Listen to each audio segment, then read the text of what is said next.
Bueno, muchachos, dando continuidad entonces con lo que venimos trabajando de la niñez temprana de 3 a 6 años, vamos a revisar o vamos a puntualizar algunos asuntos que puedan ser muy relevantes ya a nivel de desarrollo psicosocial. Entonces, en los otros videos ya pues logramos puntualizar asuntos relacionados con el desarrollo físico, eh, otros con el desarrollo cognitivo, digamos lo más relevante que ocurre en esta etapa, ya vamos a puntualizar a nivel psicosocial, que es lo más importante según Papalia. Entonces hablamos el yo en el proceso de desarrollo, cómo es ese tema del desarrollo del yo, esos asuntos relacionados con el género, el juego, que tiene una función social muy importante, muy relevante a nivel digámoslo así, el desarrollo moral. Todos los procesos de crianza infantil aquí, como les decía inicialmente en el primer video, pues el papel de los padres en temas de conducta, en temas de normas y límites es muy importante. Estar atentos entonces a aquellas preocupaciones que pudieran ser relevantes a nivel de conducta especial y la relación que los niños van a tener con otros niños. Recuerde que cuando hablamos del yo en desarrollo estamos nombrando el asunto que tiene que ver con el autoconcepto. Cuando hablamos de autoconcepto estamos haciendo referencia a la imagen que se percibe o que uno mismo tiene sobre sus propias capacidades, sus rasgos.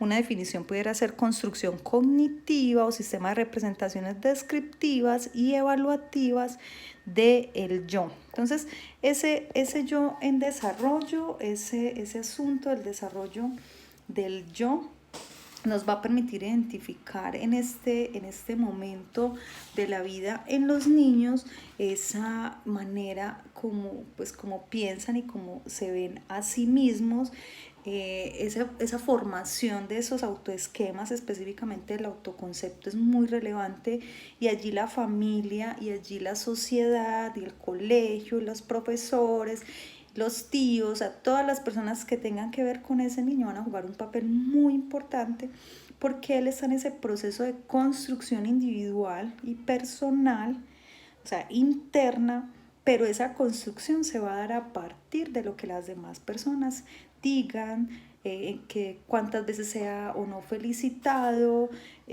también regañado, las veces que es discriminado o es rechazado, o las veces que es incluido, tenido en cuenta, motivado. Todo eso va a generar una influencia importante a nivel de la construcción de ese autoconcepto. Pues no sé qué tanto dimensionen ustedes lo relevante del autoconcepto, la relevancia de la manera como uno se ve a sí mismo, no solamente para la manera como se siente uno con uno mismo, o sea, con su tranquilidad, con su salud mental, con su estabilidad emocional, sino también en la manera como interactuamos con las demás personas y los vínculos que generamos con las demás personas. Entonces, sí es importante entender que en esta etapa el yo va en un proceso de desarrollo muy importante, donde esa parte fisiológica, si bien es muy relevante, digamos que ya no es el protagonista, y el protagonista en esta etapa viene siendo el yo en un proceso de desarrollo, ese desarrollo cognitivo de memoria, de lenguaje y demás, de toda esa parte física, las habilidades motoras, todas son muy importantes, pero el sujeto en relación con el otro, la socialización, la conducta, la interiorización de las normas, cómo se ve a sí mismo, cómo ve a las demás personas, la empatía, la teoría de la mente, ¿cierto? Ser capaces de ponerse en el lugar del otro. Todos esos asuntos empiezan a jugar un papel muy, muy, muy importante y empiezan a ser protagonistas en la niñez temprana, ¿cierto? Entonces, quiero retomar algo en relación con el autoconcepto o la autodefinición de la que nos habla Papalia en el texto. Por acá tengo ese pedacito de texto, los voy a leer. Me llamo Jason, eso es en relación con el autoconcepto de un niño, por poner un ejemplo, lo cita Papalia. Me llamo Jason, vivo en una casa grande con mi mamá, mi papá y mi hermana Lisa. Tengo un gatito que es naranja y una televisión en mi cuarto. Me gusta la pizza, mi maestra es buena, puedo contar hasta 100. ¿Quieres escucharme? Quiero a mi perro, Skipper, puedo subir hasta lo más alto de las trepadoras, no me asusto, estoy contento. No puedes estar contento y asustado al mismo tiempo, de ninguna manera. Tengo el pelo castaño y voy a preescolar. Soy muy fuerte, puedo levantar esta silla, mírame, ¿cierto?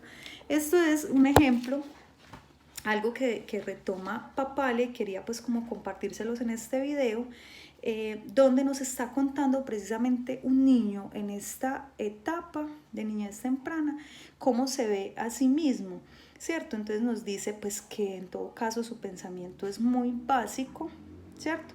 Ya empezamos a hablar de un pensamiento muy concreto. Ya hablamos de que las descripciones que hace de sí mismo son muy imprecisas, todavía él no tiene, está en ese proceso de construcción, por eso se llama el yo en desarrollo, el desarrollo del yo. No es muy preciso lo que él pueda decir sobre sí mismo.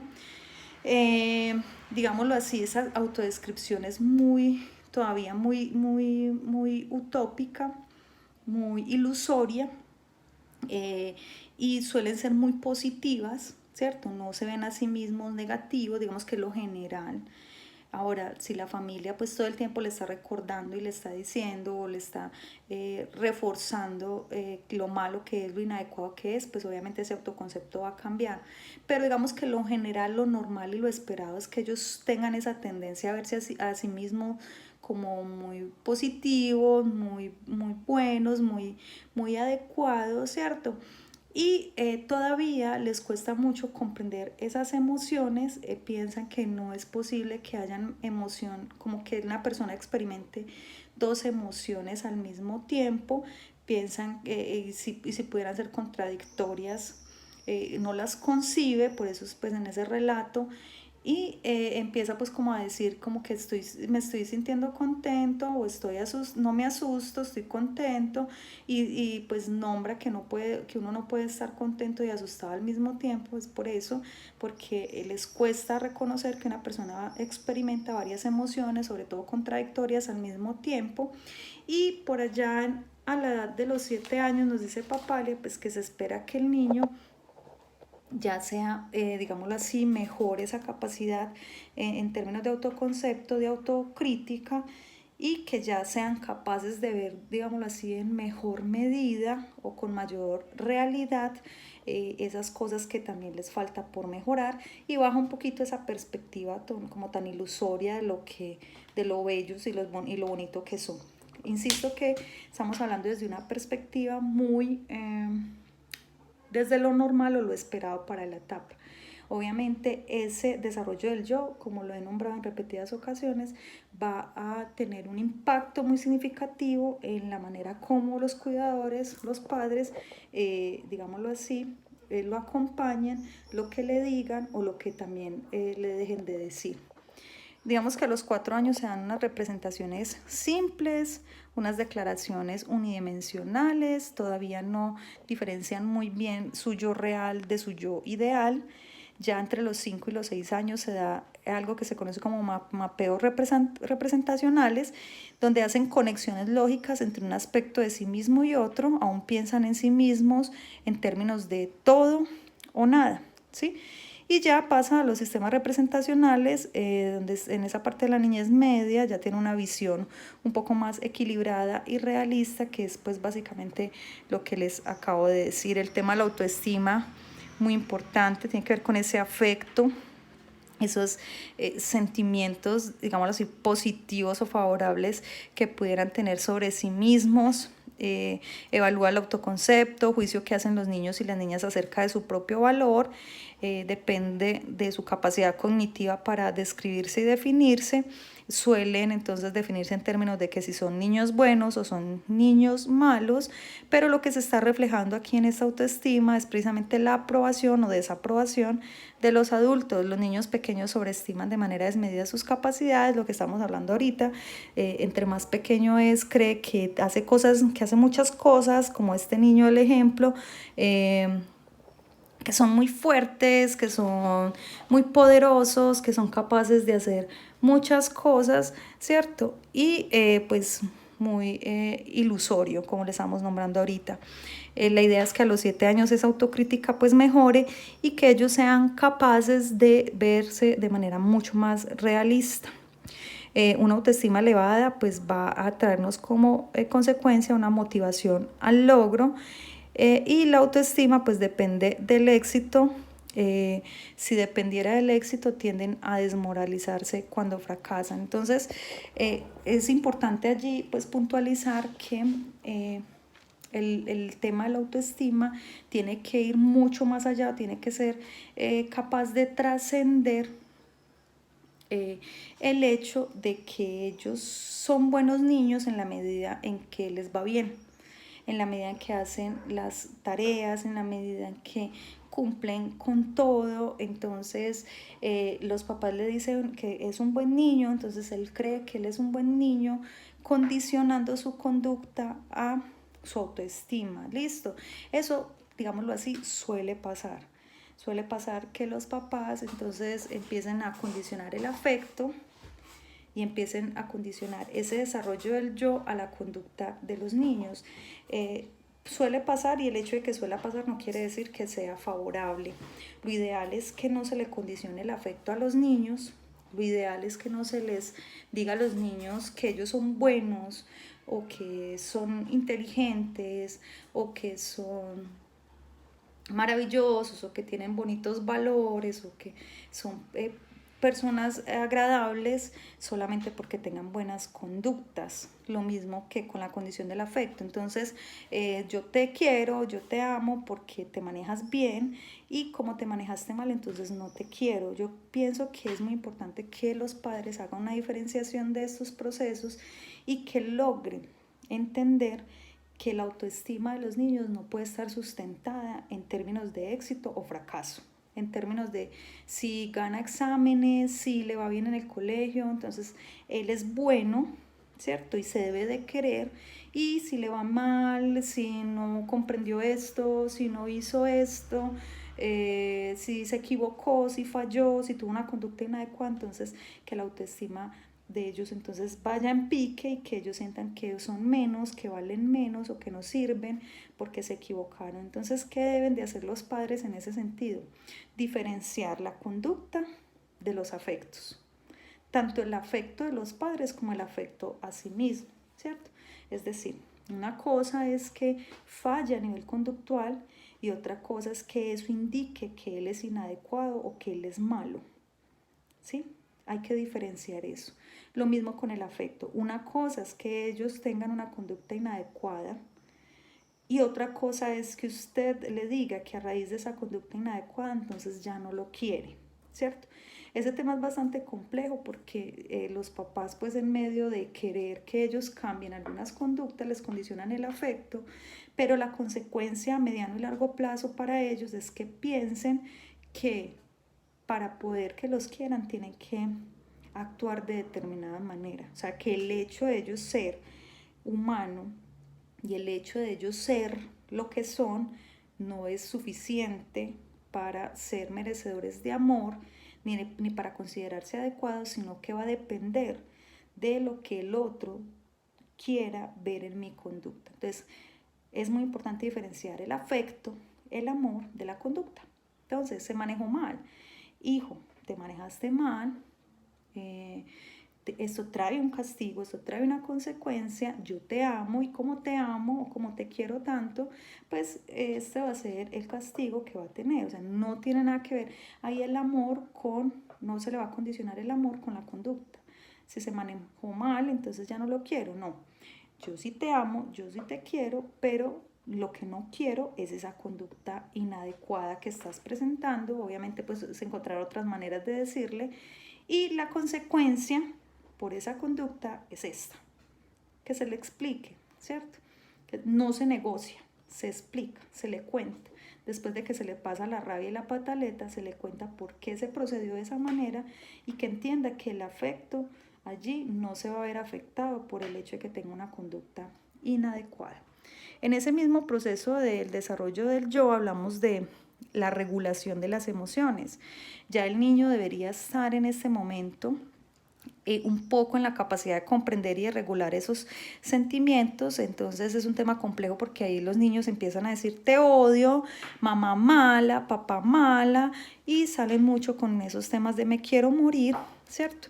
La idea es entonces enseñarles a autorregular esas emociones para que ellos guíen su conducta, pues y obviamente se lleven bien con las otras personas, pues que entiendan que pues que ellos tienen derecho a experimentar ciertas emociones.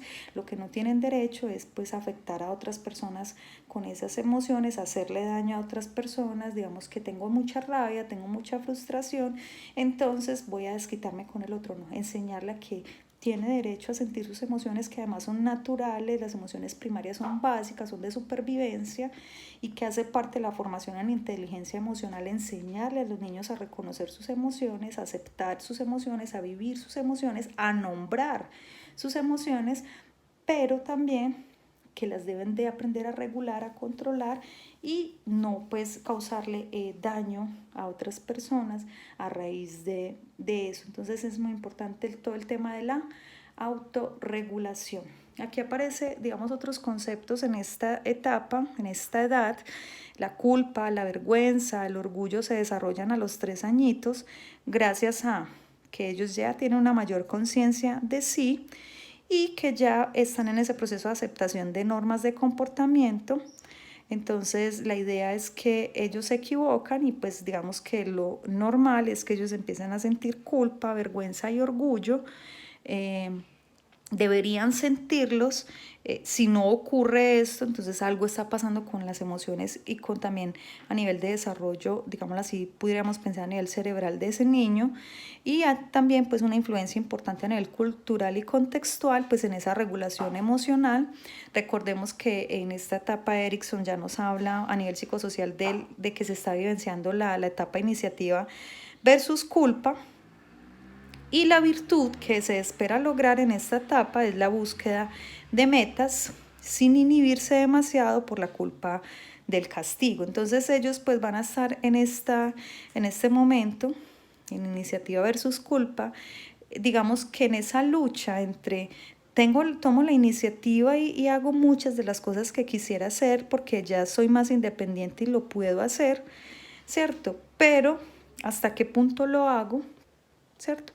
Si tiene un adecuado, digámoslo así, acompañamiento en términos de normas y de límites, pues podríamos decir que él podría regularse y saber hasta qué punto puede llevar a cabo esa iniciativa, ¿sí? Pero tampoco pues excedernos al otro y que no se vaya a resolver esa crisis con culpa o en la culpa, donde ellos piensen que cada vez que ellos quisieran tener una iniciativa de llevar a cabo algo, pues que inmediatamente sea coartado, que no se le permita desarrollarlo.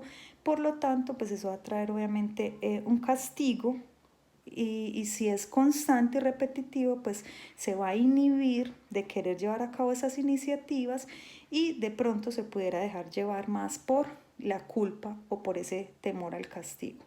Listo, entonces la idea es que la virtud que lograran desarrollar ellos fuera esa capacidad de seguir en esa búsqueda de metas, de alcanzar esas metas, de lograr un montón de cosas con regulación, pero no con temor a ese castigo. Listo. Aquí hay pues un tema que pudiera ser un poco complejo, que tiene que ver con el asunto de género, ¿cierto?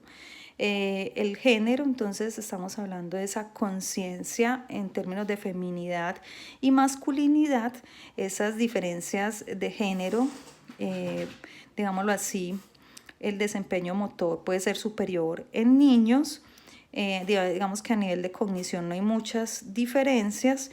En términos de las niñas suelen ser, obviamente ya sabemos que son un poco más fluidas a nivel verbal, no es una camisa de fuerza, pero es una tendencia, y ya sabemos que las niñas pues desarrollan el lenguaje, digamos así, primero.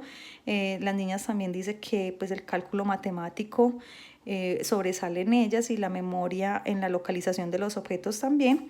Y en los niños digamos que suele ser más evidente esas analogías verbales, problemas verbales, aritméticos, y el tema de la memoria espacial.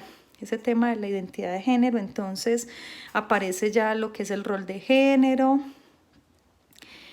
cómo se deben de comportar, qué les debe gustar, actitudes y rasgos que van a depender también de la cultura.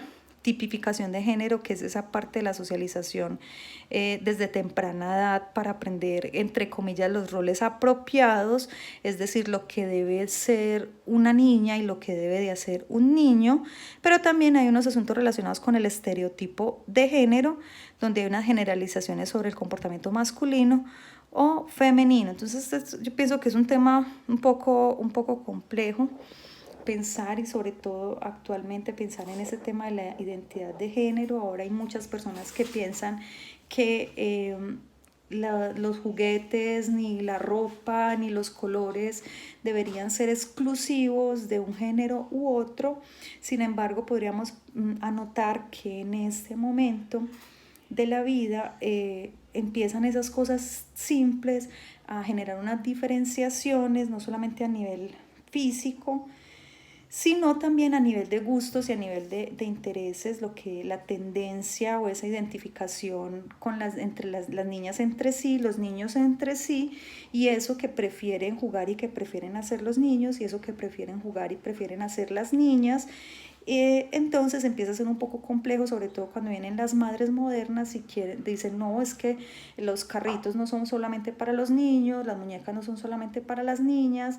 Entonces entramos pues como en todas estas discusiones. Lo que sí es importante es que dependiendo de la cultura y lo que en cada hogar se vivencia y se conciba en relación con la identidad de género, pues va a generar una influencia importante en esa manera como el niño o la niña va a crecer pensando en qué es propio del género masculino y qué es lo propio del género femenino. Entonces ese tema valdría la pena pensarlo, discutirlo y sobre todo reflexionarlo en relación con en la actualidad cómo se vive ese tema de la aceptación de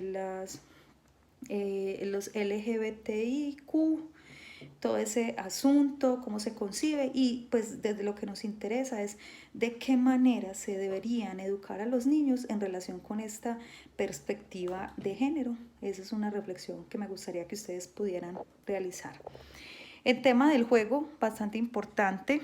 Estimula los sentidos, ejercita los músculos, ayuda a coordinar el movimiento, ganan dominio de su cuerpo, les permite mejorar la toma de decisiones, adquirir nuevas habilidades. Bueno, el juego es fundamental porque va a impactar no solamente la parte social, sino también la parte física y la parte cognitiva. Entonces, yo pensaría que los juegos que se piensen, los juegos que se decida enseñarle y educar y propender en los niños y estimular en los niños en este periodo deberían ser juegos muy intencionados, deberían ser juegos muy supervisados también, muy sanos obviamente, pero muy intencionados que permitan no solamente ese desarrollo físico de la motricidad, sino también ese desarrollo de la inteligencia, ese desarrollo de esa memoria, ese desarrollo de esa atención, de los lóbulos frontales, pero también esa interacción social, las reglas, que es bien importante para el desarrollo moral, lo hemos nombrado.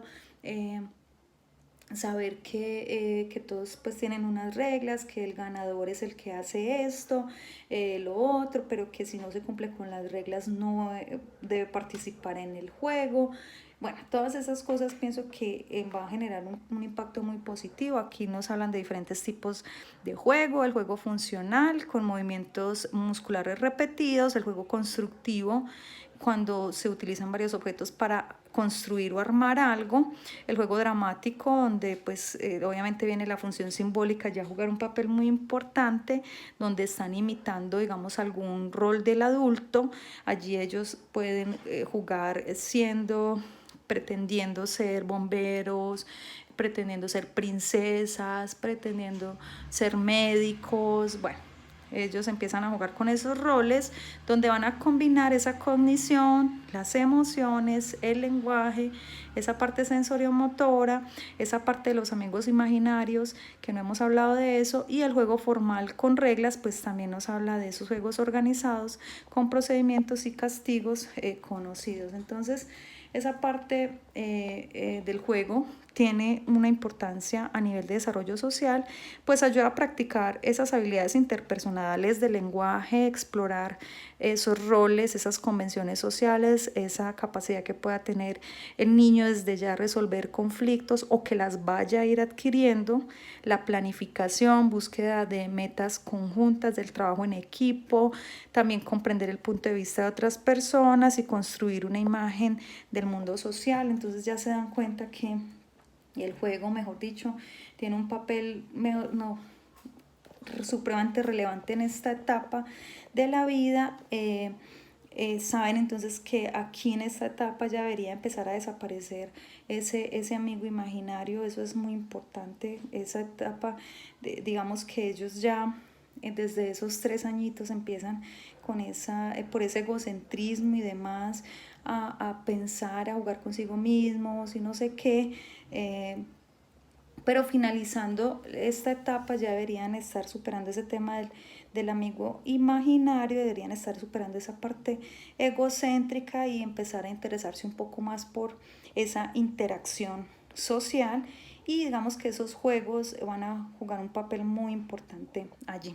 Y pues para finalizar, hablamos de la crianza. Creo pues que en varias ocasiones hemos hecho varias reflexiones, pero sí es importante nombrar lo que nos dice Papalia en relación con la disciplina, con esos métodos que se utilicen para moldear ese carácter, para moldear un poco ese temperamento, cómo les vamos a enseñar a los niños a autocontrolarse y autorregularse y a que su conducta sea considerada aceptable, ¿cierto?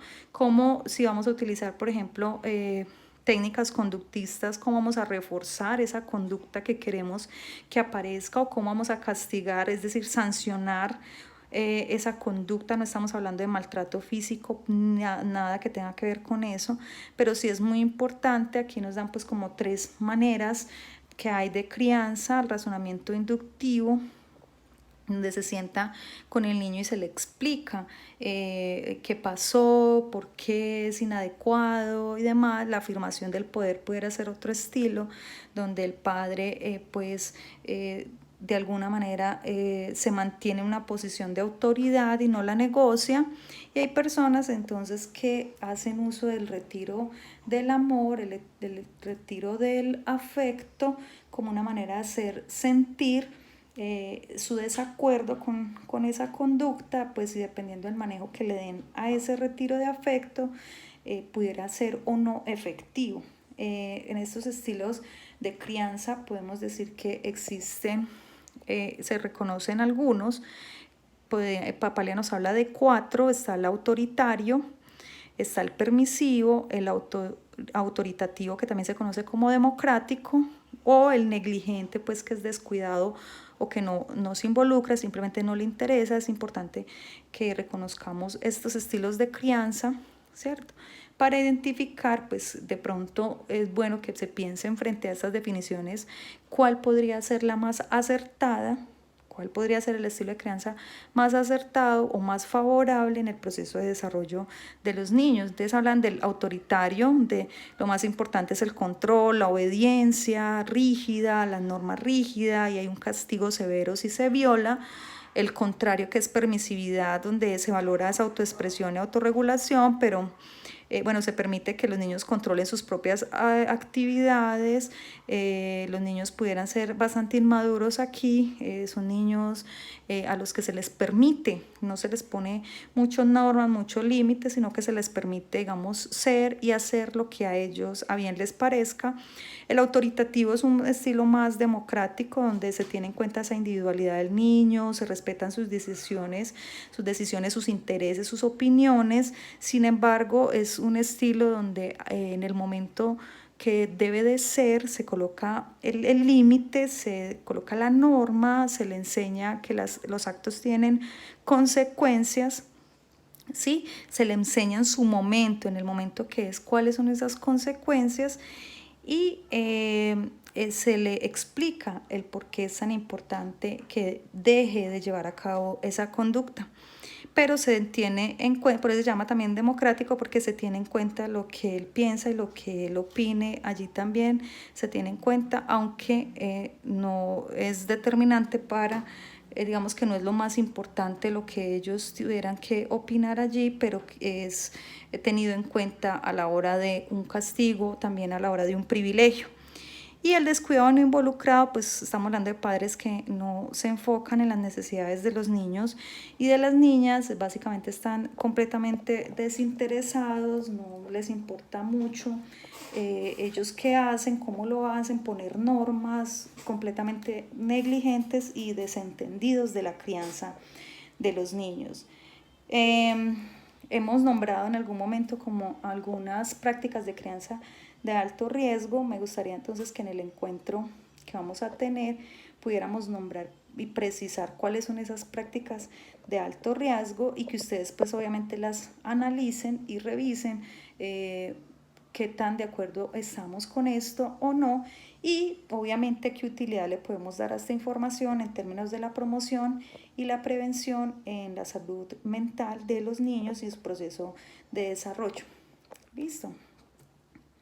Entonces, bueno, aquí es importante nombrar estas conductas especiales que se puedan empezar a ser mucho más evidentes. Hay unos niños que suelen ser mucho más altruistas o prosociales, ¿cierto? Que son más dados a las demás personas, interactúan de mejor manera, mucho más respetuosos, entienden las emociones de los demás. Hay otros con temor a objetos y sucesos reales o imaginarios, o hay otros pues que suelen tener pues una agresividad instrumental. Entonces estas conductas pues suelen ser muy evidentes en ellos, ¿cierto? Las relaciones con otros niños empiezan a evidenciar también ellos cómo va ese desarrollo individual del yo, y empieza pues también a permitirnos entender un poco cómo va ese proceso de desarrollo de los niños. Cuando hay una relación con pares y hermanos, pues eso le va a permitir a ellos fortalecer la cognición social, la capacidad para comprender las intenciones, deseos y sentimientos de los demás, es decir, la teoría de la mente, y es una oportunidad de socialización. La relación con hermanitos, crecer con hermanitos o con pares, va a permitir defender principios, negociar desacuerdos, afecto, interés, compañía, influencia, pero también pudiera presentarse una rivalidad, ¿cierto? En términos de competencia social, se espera que los niños a los 3 añitos ya tengan amiguitos, que ya aprendan a resolver algunos problemas de tipo relacional, que sean capaces de ponerse en el lugar del otro, que ya sean capaces de poner en práctica algunos valores morales y algunas normas dentro del rol de cada género, digamos lo que puede ser conducta propia de las niñas y conducta propia de los niños. Y a los preescolares les gusta jugar con niños de su mismo género y edad. Eso es bien importante que lo tengamos en cuenta, pues ellos van a tener en esta etapa una preferencia, después de que superan su egocentrismo a nivel social, van a tener una preferencia por jugar o por interactuar con niños de su mismo género, porque valoran, digámoslo así, eso que tienen en común. ¿Listo? Entonces con esto terminamos la parte de desarrollo psicosocial de la niñez temprana.